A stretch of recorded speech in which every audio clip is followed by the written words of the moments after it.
सार्वजनिक उद्योगों को धीरे धीरे निजीकरण करने, कोयला उद्योग में एमडीओ मोड के माध्यम से आउटसोर्सिंग को बढ़ावा देने और श्रमिक कानूनों को खत्म करने के विरोध में ट्रेड यूनियनों की संयुक्त मोर्चा के बैनर तले बुधवार को धनबाद के रणधीर वर्मा चौक पर एक दिवसीय धरना प्रदर्शन किया गया। धरना में बीएमएस को छोड़कर सभी राष्ट्रीय मजदूर संगठन और वामपंथी मजदूर संगठन शामिल हुए। मुख्य रूप से इंटक और राष्ट्रीय कोलियरी मजदूर यूनियन, कोयला इस्पात मजदूर panchayat, centre of Indian trade union, Bihar colliery कामगार यूनियन, सीटू समेत कई श्रमिक संगठन शामिल रहे। इस दौरान मौजूद यूनियन के प्रतिनिधियों ने देश के प्रधानमंत्री का पुतला भी फूंका। विरोध प्रदर्शन कर रहे नेताओं ने बताया कि मौजूदा केंद्र सरकार गरीब, किसान और मजदूर विरोधी है, क्योंकि यह सरकार उनके अधिकार और हक की आवाज़ को दबा रही है। इस बार का जो आम बजट पेश किया गया है उसमें भी मजदूर के खिलाफ और पब्लिक सेक्टर को भी कमज़ोर करने की कोशिश की गई है।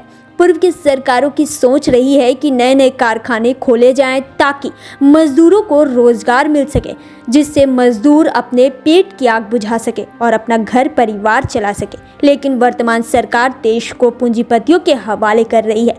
देश पूंजीपतियों के इशारे पर चल रहा है। बड़े बड़े पब्लिक सेक्टर जो देश को राजस्व प्रदान करता है, आज वहां मजदूरों के रोजगार का सारा दरवाजा बंद हो गया है। अब यह पूंजीपतियों की सरकार ने एक ही विकल्प छोड़ा है, मजदूर संघर्ष का रास्ता चुने। उसका नतीजा है कि देश के सभी प्रमुख संगठनों के आह्वान पर आज यहाँ प्रदर्शन किया जा रहा है। 6 जनवरी को दिल्ली में सभी केंद्रीय श्रमिक संगठनों का 10 केंद्रीय श्रमिक संगठनों की संयुक्त बैठक में यह फैसला लिया गया था। वर्तमान भाजपा सरकार जो एनडीए गवर्नमेंट है, ये सरकार जन विरोधी, मजदूर विरोधी और किसान विरोधी और इनके हकों को, इनके अधिकारों को, इनके सवालों को दबा रही है।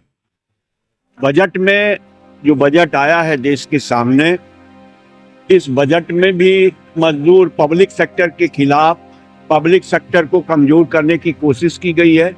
सार्वजनिक प्रतिष्ठान जहां से मजदूरों के रोजगार का अवसर पैदा होता है, आज़ादी के बाद पंडित नेहरू से लेकर डॉक्टर मनमोहन सिंह तक जितने प्रधानमंत्री हुए, उन्होंने देश में सार्वजनिक प्रतिष्ठानों का निर्माण किया ताकि इस देश की सबसे बड़ी समस्या पेट की समस्या रही, भुखमरी की समस्या रही, और उस समस्या का समाधान यही था कि बड़े बड़े कल कारखाने, उद्योग स्थापित किए जाएं, जिससे मजदूर, किसानों के बाल बच्चे, नौजवानों को नौकरी मिल सके। लेकिन ये सरकार देश को पूंजीपतियों के हवाले कर रही है, देश पूंजीपतियों की नीति के अनुसार चल रही है, और बड़े बड़े पब्लिक सेक्टर जो देश के राजस्व को बढ़ाने का काम करता है, मैं कोल इंडिया लिमिटेड की बात करता हूँ। कोल इंडिया लिमिटेड में 1-2 करोड़ नहीं, 65,000 करोड़ रुपया भारत के राजस्व के रूप में दिया, और हर संकट की घड़ी में कोल इंडिया लिमिटेड और मजदूर खड़ा रहा। इंदिरा जी के एक दस्तखत से 7.5 लाख लोगों को रोजगार मिला था। आज कोल इंडिया में मात्र 1.5 लाख लोग, 2 लाख लोग काम कर रहे हैं। भारत कोकिंग कोल लिमिटेड जो लाइफ लाइन है धनबाद का, वहाँ पर 1 लाख, इस कंपनी में 1,80,000 मजदूर काम करते थे।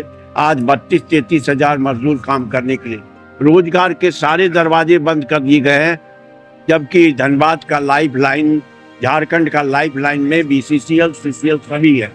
तो ऐसे हालात और परिस्थिति में तो किसान है, उनको भी आपने देखा कि 750 किसान मौत के शिकार हुए, लेकिन इस सरकार ने उसके प्रति संवेदना प्रकट नहीं किया, और इस सरकार ने किसानों के साथ न्याय नहीं किया एमएसपी के सवाल पर। न्यूज़ एएनपी के लिए विवेक के साथ सन्नी शर्मा की रिपोर्ट।